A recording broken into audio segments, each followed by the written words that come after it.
Les élèves qui avaient choisi l'option DP3, donc découverte professionnelle 3 heures, ont eu l'idée de monter une mini-entreprise pour vendre des fruits et légumes bio, pour faire vivre les maraîchers du Roumois, des alentours. Et donc on a commencé après les vacances d'octobre. Donc ça a été notre première distribution. On a pu, petit à petit, on a pris de plus en plus de clients pour faire de plus en plus de paniers, et ça s'est très bien déroulé. On avait des bons contacts avec les clients, ils étaient satisfaits. C'était bien, c'était une bonne découverte. Comme ça, on a pu découvrir le métier, faire un métier plus jeune que prévu. Donc c'était très bien. Ça a été très positif aussi bien pour les élèves que pour nous, parce que ça nous a permis de travailler en équipe déjà, travailler à 3 sur une même classe. Et vu que c'est un projet très lourd, c'était pas trop peu. Et ça nous a permis aussi de travailler surtout avec l'extérieur, avec les gens à l'extérieur. Là en l'occurrence des maraîchers, donc faire sortir un peu le collège à l'extérieur. Rencontrer de vrais professionnels, des gens qui sont confrontés tous les jours aux intempéries, à la difficulté du travail, aux problèmes de gestion financière, qu'on peut tous rencontrer. Et aussi se mettre vraiment dans la peau d'un vendeur, pour les élèves en tout cas, puisqu'il a fallu qu'ils vendent leur panier aux parents qui passaient ici tous les vendredis soirs. Donc le Studio D, c'est à la base 3 amis d'enfance, on vient du Havre, et puis on voulait créer un lieu autour de l'activité musicale, salle de répétition. Ça devait s'appeler même le Studio Berge pour faire un logement et puis un lieu où la libre expression musicale puisse se faire. Et puis en fin de compte, chaque personne, les 3 personnes qui ont créé cette association-là ont pris des chemins différents, un qui est resté dans la musique, un autre qui est parti vers l'artisanat et puis un qui est parti dans l'agriculture, et on s'est dit que c'était dommage de ne pas justement mutualiser tout ça, parce qu'en fin de compte on avait besoin de tous ces éléments pour bon vivre, pour bien vivre, bien manger, bien s'amuser, avoir des beaux objets au quotidien.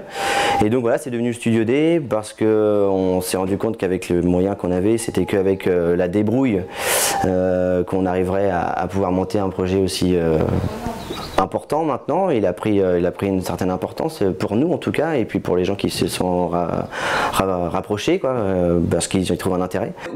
Au quotidien, ça m'apporte un réseau, réellement. Donc ça me permet de pouvoir développer le tour à bois, qui est un métier qui est mort, donc pas facile à en vivre.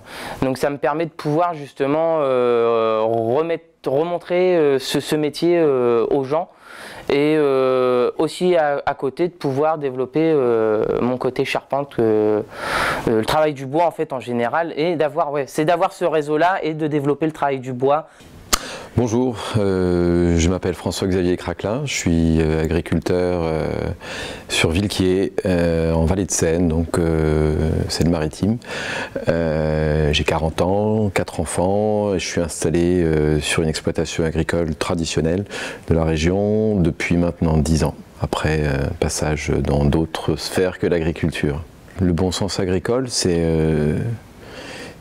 à la fois maintenir et préserver un patrimoine, donc pas un patrimoine au sens financier du terme, mais au sens le plus pur qui soit, que ce soit paysager, que ce soit les bâtiments, que ce soit même les animaux, la race normande qu'on essaye de protéger.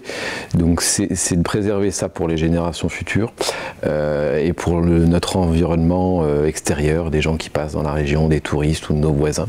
Et puis nous-mêmes, parce que c'est quand même une qualité de vie que de travailler dans un bon environnement.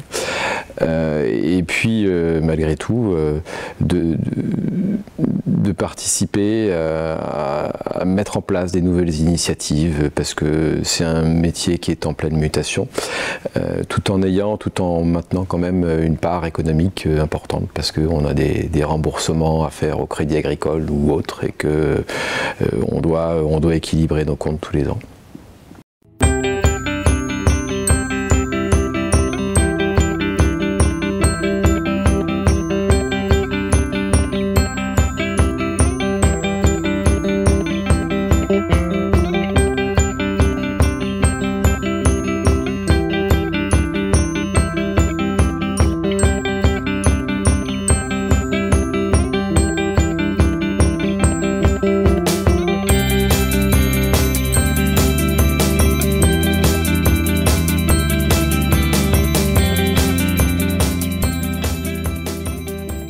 l'éco-trophée, pour moi, c'est une reconnaissance de beaucoup d'années de travail acharné. Et j'espère que ça fait un petit peu la promotion, effectivement, de mon magasin, bien sûr. Ça doit servir aussi un petit peu à ça, je pense, mais surtout, ça permettrait peut-être de convertir des personnes à des produits écologiques et de se sentir mieux dans leur maison.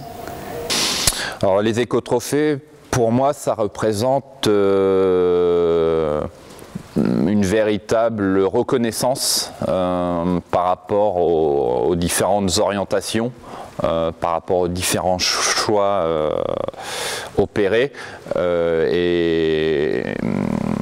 et ça m'apporte vraiment une motivation à poursuivre dans cette voie, et ça, oui, ça a véritablement un effet rassurant et encourageant.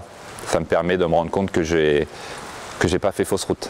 Et pour moi, c'est la promotion un petit peu, le promouvoir, le montrer aux gens qu'on existe et qu'il y a ce genre de produit tout près de chez eux.